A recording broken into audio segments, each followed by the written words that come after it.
പതിവ് പോലെ സിനിമാ സെറ്റിൽ ഓണം ആഘോഷിച്ച നടൻ മമ്മൂട്ടി. സുഹൃത്തുക്കളെ, എല്ലാവർക്കും ഓണാശംസകൾ. ഇന്ന് ഒരുപക്ഷെ മമ്മൂട്ടി എങ്ങനെയായിരിക്കും ഓണം ആഘോഷിക്കുക എന്ന രീതിയിലൊക്കെ ആളുകളൊക്കെ പലതും ചിന്തിച്ചിരിക്കുന്നുണ്ട്. ഞാൻ പറയുന്നത് മമ്മൂട്ടിയെ ഇഷ്ടപ്പെടുന്ന അല്ലെങ്കിൽ മലയാള സിനിമ ഇഷ്ടപ്പെടുന്ന എല്ലാവരും എങ്ങനെയായിരിക്കും സിനിമാ നടന്മാരൊക്കെ ഓണം ആഘോഷിക്കുന്നുണ്ടായിരിക്കുക എന്നൊക്കെ ചിലപ്പോഴെങ്കിലും ആലോചിക്കുന്നുണ്ടായിരിക്കാം. പലപ്പോഴും നമ്മൾ ആദ്യം കേട്ട ആ ഒരു ബൈറ്റ് പോലെ തന്നെ, ആ ഒരു വാർത്ത കേട്ടപ്പോൾ തന്നെ സിനിമാ സെറ്റുകളിൽ മാത്രം ഓണാഘോഷിക്കേണ്ടി വരുന്നവരാണ് പല സിനിമാക്കാരും. മമ്മൂട്ടി എന്ന് പറയുന്ന മനുഷ്യൻ പലപ്പോഴും അങ്ങനെ മാത്രമാണ്. കാരണം ആ സമയത്ത് മുഴുവൻ ഓണം എന്ന് പറയുന്ന ആ ദിനം പോലും വെറുതെ ഇരിക്കാൻ കഴിയാതെ, അല്ലെങ്കിൽ വെറുതെ ഇരിക്കുക എന്ന് പറയുന്ന സംഭവം പോലും ഇല്ലാതെ അന്ന് പോലും ഷൂട്ടിംഗ് ആയിരിക്കും. സ്വാഭാവികമായിട്ടും ഏത് ഷൂട്ടിംഗ് സ്ഥലത്താണ് ഇവരെല്ലാം കൂടിയിരിക്കുന്നത്, ആ സ്ഥലം ഒരു ഓണാഘോഷത്തിന്റെ ഭാഗമായി മാറ്റുക, അവിടേക്ക് ഭക്ഷണം കൊണ്ടുവരിക, അതെല്ലാവർക്കും വിളമ്പി കൊടുക്കുക, എല്ലാവരും ഒരുമിച്ചിരുന്ന് കഴിക്കുക എന്ന് പറയുന്ന ഒരു അല്പം സന്തോഷത്തിന്റെ, ഉന്മേഷത്തിന്റെ, ആഹ്ലാദത്തിന്റെ ദിനമായിട്ട് ഓണം മാറുമെന്നതാണ്.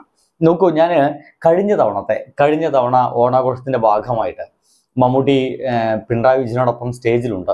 ആ സമയത്ത് നമ്മുടെ മാവേലി, അദ്ദേഹം ഒരു പ്രതീകാത്മകമായിട്ട് ഒരു വേഷം കെട്ടിയ ഒരാൾ ഉണ്ടായിരിക്കുമല്ലോ, അദ്ദേഹം വന്നിട്ട് മമ്മൂട്ടിയെ കാണാൻ വേണ്ടി വരുന്ന സമയത്ത് ആളുകൾ ഒച്ചവിളി കൂടിയിട്ട് മാവേലി ഓടിപ്പിച്ചു എന്നുള്ളതാണ്. കാരണം അവർക്ക് മമ്മൂട്ടിയെ കാണാനില്ല.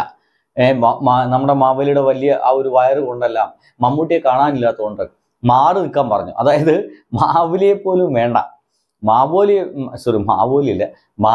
പോലും വേണ്ട, അതിനു പകരം അവർക്ക് മമ്മൂട്ടിയെ ഇങ്ങനെ നിരന്തരം കണ്ടിരുന്നാൽ മാത്രം മതി. അതുകൊണ്ട് മാവേലി അവിടെ നിന്ന് മാറ്, മമ്മൂട്ടിയെ കാണാനില്ല എന്ന് പറയുന്ന ആക്രോശങ്ങൾ നമുക്ക് ആ സമയത്ത് കേൾക്കാനുണ്ട്. ഞാൻ ചുമ്മാ ഒരു രസകരമായിട്ടുള്ള ഈ ഒരു സമയത്ത്, വളരെ സന്തോഷമുള്ള ഈ സമയത്ത് മമ്മൂട്ടിയുടെ ഒരു പുത്തൻ ആഘോഷ വീഡിയോകളൊന്നും ഇതുവരെയും വന്നിട്ടില്ലാത്തതുകൊണ്ട് തന്നെ ഒന്ന് ചുമ്മാ കഴിഞ്ഞ തവണത്തെ ഇങ്ങനത്തെ ഒരു സംഭവം ഉണ്ടായിരുന്നു എന്ന് നിങ്ങളെ കാണിക്കാൻ വേണ്ടി മാത്രമാണ്. ഒന്ന് കണ്ടുനോക്കുക.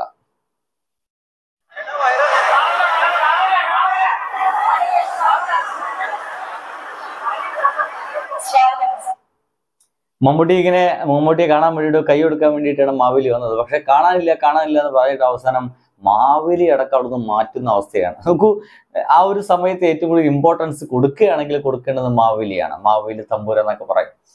എന്തായാലും ആ ഒരു മനുഷ്യനാണ് ഇമ്പോർട്ടൻസ് കൊടുക്കുന്നത്. പക്ഷെ അവിടെ അതിന് പോലും ഇമ്പോർട്ടൻസ് ഇല്ല എന്നുള്ളതാണ്. അതിന് പകരമായിട്ട് എല്ലാ ഇമ്പോർട്ടൻസ് കൊടുത്തത് മമ്മൂട്ടി എന്ന് പറയുന്ന മനുഷ്യനാണ്. പിണറായി വിജയൻ പോലും ചിരിച്ചുപോയി. ആ ഒരു ജനങ്ങളുടെ ആക്രോശം കണ്ടിട്ട് കാണാനില്ല എന്ന് പറയുന്ന വാക്ക് കേട്ട് ചിരിച്ചു പോയി എന്നുള്ളതാണ്. പിന്നീട് ഞാൻ ഇപ്പോൾ കാണിക്കുന്നത് അദ്ദേഹം ഏതോ ഒരു സിനിമാ സെറ്റിൽ, ഏതാണ് എനിക്ക് അറിയില്ല കേട്ടോ, ഒരു സിനിമാ സെറ്റിൽ ഓണ വിഭവങ്ങളൊക്കെ വിളമ്പി കൊടുക്കുന്ന ഒരു സുന്ദരമായിട്ട് ഒരു കാഴ്ചയാണ്. നിങ്ങൾക്ക് ഇപ്പോൾ ഇത് ഇനിയും ഉണ്ടാവും, ഈ ഒരു വർഷവും നമുക്കത് കാണും എന്നുള്ളതാണ്. എന്തായാലും അതിനു മുമ്പായിട്ട് ഇങ്ങനെ ഒരു സംഭവം ഉണ്ടായിരുന്നെന്ന് ഒന്ന് നോക്കുക.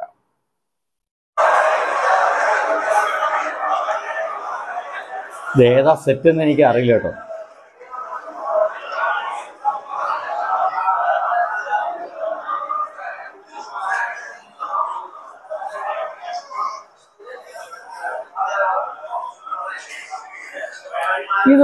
ഇതാണ് റോഷാക്കല്ല, നമ്മൾ ടി ഡി രാമകൃഷ്ണനൊക്കെ നിൽക്കുന്നുണ്ട്.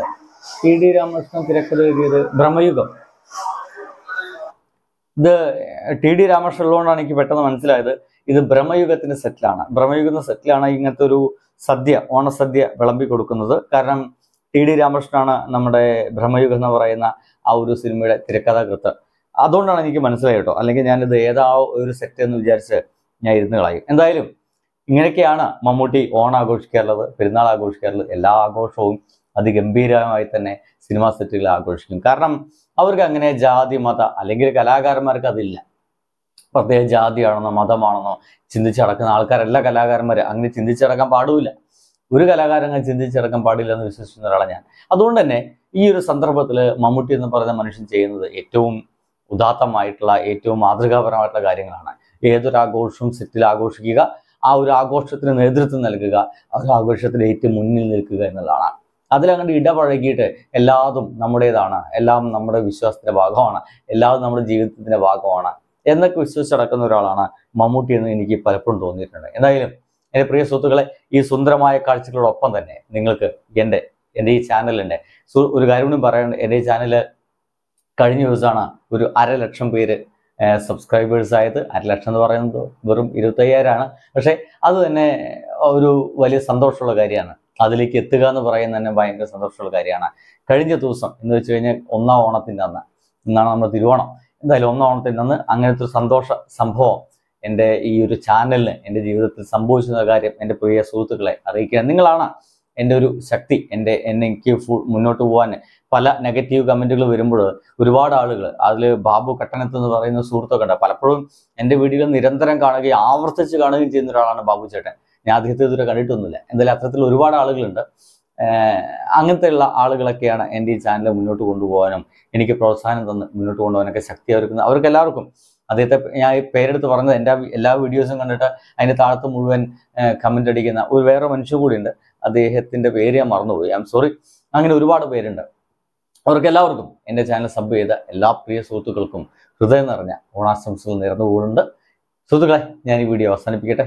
എല്ലാവർക്കും ഒരു അതിഗംഭീരമായിട്ടുള്ള ഓണമാവട്ടെ, പൊളി ലൈഫ് ആവട്ടെ. ബൈ.